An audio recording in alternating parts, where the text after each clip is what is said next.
হ্যাঁ, কেড়ে নিয়েছি। যাও, মায়ের পা ধরে ক্ষমা চাও। আমি কোনো অন্যায় করিনি, ক্ষমা আমি চাইতে পারবো না। কি পারবে না?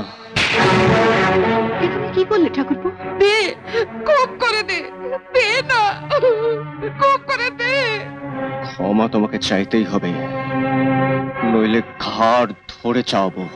বললাম তো, উনি এই যে মা হয়ে যদি একটা অসুস্থ ছেলের মুখের সামনে থেকে হরলিক্সের শিশি কেড়ে নিতে পারেন, সেটা যদি অন্যায় না হয়ে থাকে, তাহলে আমিও ওনার মুখের সামনে থেকে আপেল কেড়ে নিয়ে কোনো অন্যায় করিনি।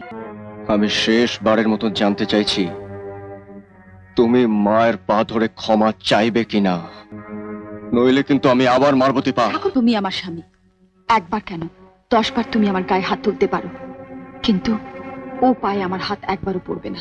দীপা, তুমি যদি মায়ের পা ধরে ক্ষমা না চাও,